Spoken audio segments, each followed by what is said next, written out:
So we just got off the phone with a tenant who was complaining about another tenant in the same building smoking. And we thought, why not talk about it? So today we're going to talk to landlords about how to structure leases to avoid these problems and what to look for when buying tenanted properties. And we're talking to tenants to tell them what they can or cannot do. Enjoy.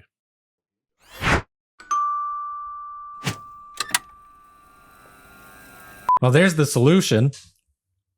Everybody switched to vaping. Yeah. That's what I did. Yeah. That was my transition to quitting. Yeah. And then you lured me in with peer pressure to start vaping. No, don't blame me. I'm blaming you and David. Well, you can quit. Can I? I don't. Do you want to? No. Then you can't. I wanted to quit smoking. That was always the dilemma, right? It's like you maybe want to quit sort of because you know it's bad for you, but you're not really, like, you have to really want to. When did you start smoking cigarettes? How old were you? The first cigarette I ever had. Not the first one. Listen, let me just tell my fucking story. Oh, he swore. This is going to be a good podcast. The first cigarette I ever had was at a church retreat. Oh. Everything bad happens at churches. Yeah. And church retreats. It's like they're the most rebellious You're not talking people. about the priests now, are you? No, I never knew of any of that stuff back then. But it's like, it's always the pastor's daughter that's the worst, and it's always, church kids smoking and drinking in the back of the church, and So Robbie isn't as innocent as he appears. No, is that absolutely what you're saying? not. No, I said pastor's daughters. So to be specific, so you definitely don't qualify. But yeah, anyway, so we were at a church event. It was like an overnight retreat thing. I don't remember where it was, but I remember there's this one guy that he just smoked. So, and he had cigarettes, and I had one, and it just knocked me on my butt. Like, I was done. I went in and I slept the whole night because I felt like I was going to throw up. How old were you? I have no idea. I would think 16, 17. Oh, wow. Something like that. But I never smoked a lot. And then maybe I started smoking more regularly when I started working at McDonald's, which was probably in my late teens, 17, 18. But even then it was occasional. Well, when we met, you were full-blown smoking like half a pack a day for sure. No way. Oh, yes, you were. Not a chance. 100%. No. Oh, yeah, you were smoking a quarter of your pack and a quarter of mine. Maybe. If you want to get technical. Yeah. Yeah, I have no idea how much I smoked. I didn't smoke a lot. Like, I wasn't going through a pack a day ever. Right. Ever. Yeah. Half, I don't think even half. Maybe like if I was out partying or something. Right. But now you and your wife both smoked. She didn't smoke a whole lot. No. But you quit at the same time. No, she quit before me. Oh, did she? Yeah. Well, she had thyroid cancer and that scared her off of it. It was completely unrelated. Well, I imagine. But it still was enough to say, okay, well, fuck this. Yeah. I'm going to stop smoking. Right. And then, yeah, I cut down. I didn't have a whole lot, but then I switched over to vaping for a little while.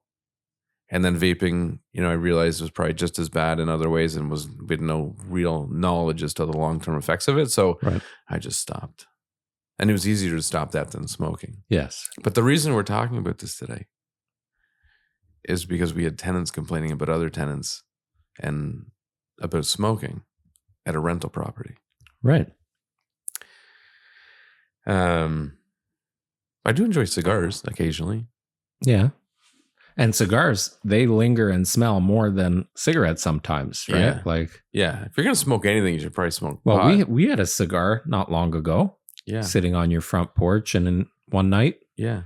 And you busted out your humidor and yeah, I like the occasional we one. had a nice like a handful. Jack Daniels and cigar. That's a very, every year. Very manly thing to do. I think so.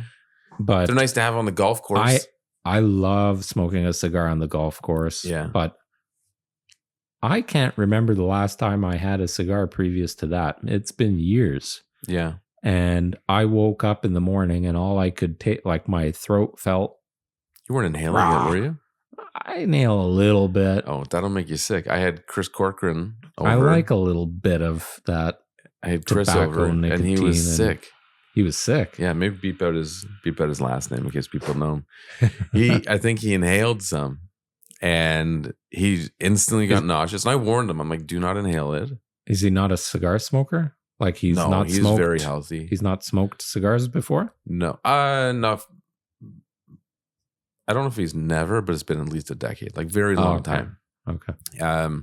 But I warned him. I'm like, be really careful not to inhale, because if you inhale it, you're gonna be nauseous, and it's gonna ruin your night, because it's very strong. Didn't make me nauseous at all, and I'm a pretty seasoned cigar smoker. Like when I go down to Cuba or whatever. Well, for us, it was the end of his night, because he started to feel off. So I said, dude, just go home. Like, I know the feeling. I've been there. And I'm like, just go home. You're going to feel better. He's like, okay. So he gets to the end of the driveway, and I just see him leaning over, hands on his thighs. And he's like, I saw him spit. And I'm like, oh, here it comes. So he threw up at the end of the driveway, and I rinsed it all down. And he hung around. He's like, oh, I feel so much better now. But yeah, that's not for the faint of heart. Way to air his dirty laundry on air. Yeah. Oh, well, we're going to beep out his last name, right, Robbie? Okay. Yeah. I know lots of Chris's. I really do. Yeah. So no one's going to know. So we're safe. Anyways. And not Chris on the team. Just to not throw him I can't say that now. It's narrowing it down. Is it? Yeah. Now people have, Chris, Steve. Whatever. Maybe it's not Chris. Maybe that's a pseudonym. Just keep bleeping out that every time we say Chris. Yeah. There you go. So in today's discussion, this was very You didn't impromptu. let me finish my story. So I woke up very throaty. I thought that was the end. No. And all I could taste was the cigar. Okay. Right? Yeah, that's the one thing I don't like about it. And I'm like, won't be doing this again for a while. Yeah. Okay. Sorry. Go ahead. Okay. So today's discussion was very impromptu. It was not on our list of discussions, but in between recordings, you got a phone call from a tenant at a property that's managed by Renty. Yes. And they were quite upset about claiming that another tenant in the building, this is a triplex, is smoking inside. Yes. And funny enough, we also have an email in our inbox from the tenant in the lower level accusing the same person on the third level of smoking inside. But the person on the third level claims to never smoke inside. And he seems very convincing. We've had this discussion with him several times in the past. Meanwhile, the second level person or main level person also smokes, or one of the occupants smoke. And I don't know if everyone in that unit knows that that person smokes. But the point is, I think the important part of this discussion is, for landlords, is have a no smoking policy, period. So what you're saying is, in that property, there's a closet smoker that nobody really knows about. I think so. Ooh, the plot thickens. Yeah. And I just want to tell everybody. I think I'm going to. So the nice thing now is, with the Ontario Standard Lease, yes, it is specifically laid out there that either there is no smoking or there are smoking rules. Right. And it's all laid out. But what happens when landlords, and this is why you got to be careful both as a landlord and as a tenant, to know your rights, know the Residential Tenancies Act, know what you're getting into. If you don't have proper contracts, proper documentation, how do you start holding people accountable to things that they should or should not be doing? Right. And the savings, it baffles me when people own an investment property and they don't hire the right representatives to take care of the property, to take care of their legalities throughout the process of having tenants, having money flowing, having repairs, all of these things, following rules, regulations. The cost of hiring a good realtor to represent you in the lease is not very expensive in the big picture, and to hire a good property management company to make sure everything runs smoothly, have good communication, make sure your property's been taken care of, make sure the tenants are being taken care of. It just makes so much sense. So for all of you trying to save a few bucks, and I understand now you're in the red because the mortgage rates are high and all that, but the long-term cost could be way more if you start getting sued, you start having tenants that aren't paying their bills, you start having damage or maintenance issues at the property. So landlord beware. We have a property that we manage, the tenants. So we took this one on after the tenants were already placed there. Right. We had no responsibility. We had nothing to do with that. Right. And the tenants were placed there by the landlord through a Kijiji listing. And the tenants overall weren't bad. They paid their bills. They were always on time with their bills, but they were very neglectful with the maintenance and care of the property. Mm-hmm. And there was more people living there than I think they originally claimed. And the place was just packed full of stuff, literally to the ceiling, because it was way too small for them. They've since moved. They bought a house. They've moved out. But there's a significant amount of damage that I would consider far beyond wear and tear. And the landlord, during his time of managing it, was not a very good landlord. And the tenants hated him. They couldn't get anything done. There were several things that he was supposed to do that he dragged his feet on. Which we hear a lot of. So they very quickly became resentful and didn't care. So they, consciously or not, they just, I think, that translated into them not caring for the property as much as somebody who has a good relationship with their landlord. Oh, you don't want to respond to my email? You don't want to fix this thing? Well, I'm not replacing your furnace filter this month. It was not replaced. Yeah.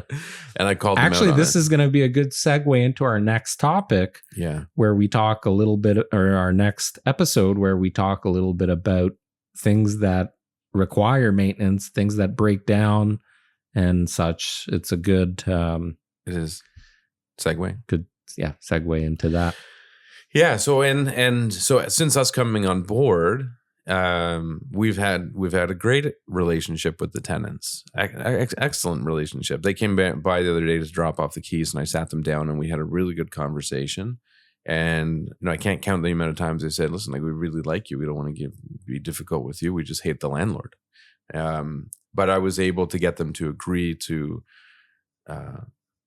be open to the discussion of compensating to some degree some of the costs for the repairs. I get asked that all the time from landlords or people thinking about investing. The what happens if issues come up. And you really have to start by, first of all, there's a documentation process that has to happen in the event that you do want to pursue some kind of legal action against anybody in anything, any circumstance. But time is money. Mm-hmm. So, as an example, if you have a condo unit and the tenant moves out and everything is fine, more or less, it just needs a deep clean, which it always does. Yeah, like never have a tenant moving in the day after one moves out. It's not in your best interest to do that, even though you want a quick turnaround to minimize your expenses and your costs. If you have one tenant moving out and then the next day another tenant moving in, is that a good start to the relationship? It can be. Yeah, I don't know. It depends how desperate that new tenant is to get in there. Well, it depends on the tenant that's leaving too. Have the place cleaned, deep cleaned. Yes. That's my point. Yeah. Have the cabinets cleaned. Have the appliances cleaned. Certainly the bathroom and the floors in the kitchen. Yeah. But anyways, let's say a tenant is moving out. The unit is fine. It just needs a cleaning.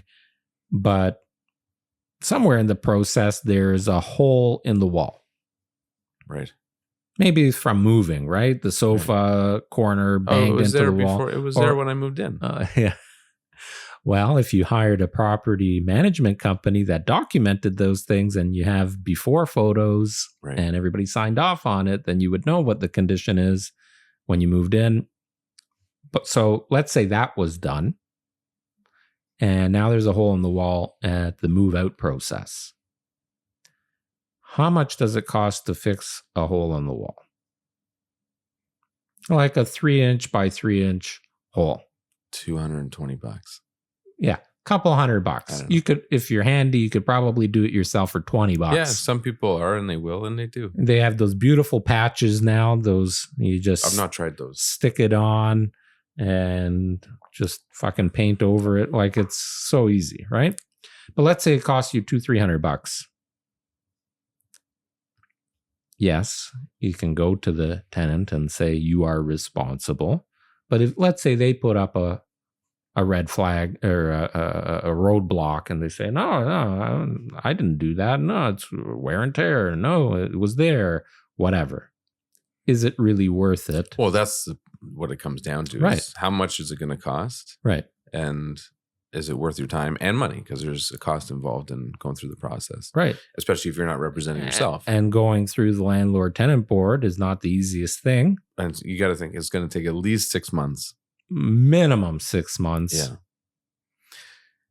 And then you got to prove it. And then you have to.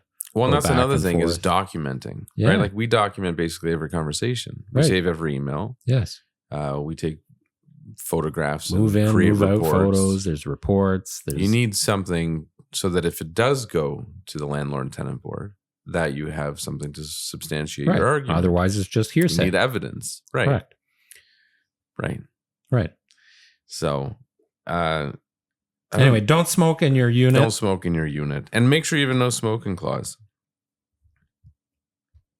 That's all. Oh, and just for the record, the tenants we're referring to were also not placed there by us. They were there when we took over the management, and I believe all 3 of them were there before the current owners bought the building. Oh, so the owners took over the tenants. Yes, these tenants have been and there we for took several over from another years. property management company. Correct. So if you're buying a property, my recommendation is buy something that's not tenanted. Or do your due diligence as much as you can Right. on the people that are currently living in your home. Right. Like, did they look at the lease agreements? Yeah. Do they know what I to want a look copy of for the lease when agreement. looking I at the want a lease copy agreement? of the supporting documents that were reviewed when you took this tenant on. I want a copy of the invoices that were done during this period of time, the rent collected during this period of time. Mhm. Yeah. Ask for. I imagine a lot of that didn't happen. Right. I imagine most people buying an investment property and they are assuming the tenant Mhm. that they are not doing the proper due diligence when buying it. I agree. So call me if you need information. All right. That's a good way to end it. Bye. Ciao.